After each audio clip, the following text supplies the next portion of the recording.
that cable is used for, along with elevators, escalators, all kinds of construction. Made a huge change. And again, from an immigrant, German immigrant, John Roebling. Many of you are from Cincinnati, Ohio. I know there's a Roebling Bridge there. Are you familiar with it? Yes, you are. There you guys go. You know, you learn a little something every time from people not from New York. There's a building that we're going to see over on the right. It's called the Woolworth Building, and a gentleman from Memphis, Tennessee told me that there is a half-size version of it in Memphis, and it was designed by the same architect. So there you go. Now this bridge on the right here is the Manhattan Bridge that opened in 1909. Further upriver is the Williamsburg Bridge that opened in 1904. The Manhattan Bridge is the exact opposite of materials of the Brooklyn Bridge. It's 80% steel, 20% stone. Brooklyn Bridge, 80% stone, 20% steel. So, Manhattan Bridge is stronger. It takes commercial traffic and also 4 New York City subway lines. There's a subway going across it right now. New York City has the world's largest subway system. 468 stops on almost 800 miles of track. It's open 24 hours a day.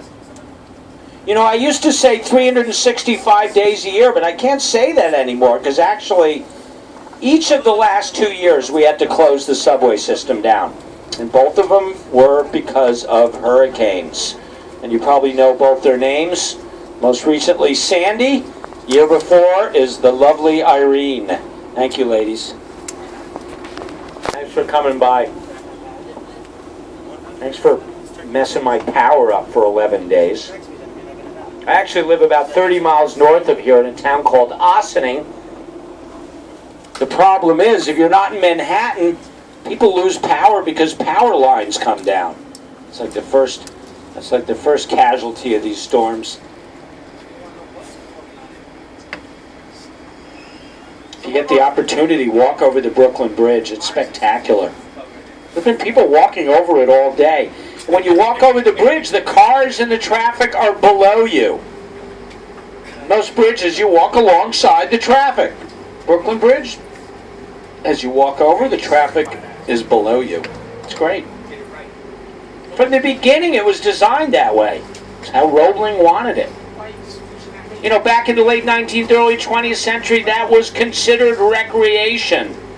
There weren't 100 sports to choose from. You wanted to get some exercise, you went out for a walk. And why not walk over the bridge? Because it was the only bridge. Might as well walk over it. Change the dynamics of this city. Because all of a sudden you could live in Brooklyn and then work in Manhattan. What a difference that makes. Because boy, it was getting crowded in Manhattan. People would take ferries to get back and forth. Actually, Roebling got fed up. One day the East River was frozen over. He realized, boy, we really need a bridge here. On the right of the boat, you can see, for instance, the Municipal Building with the gold statue. The Frank Gehry Building, that's the silver building. And then there's the Woolworth Building I spoke about. That's the one with the green roof. Neo-Gothic style architecture. If any of you have ever been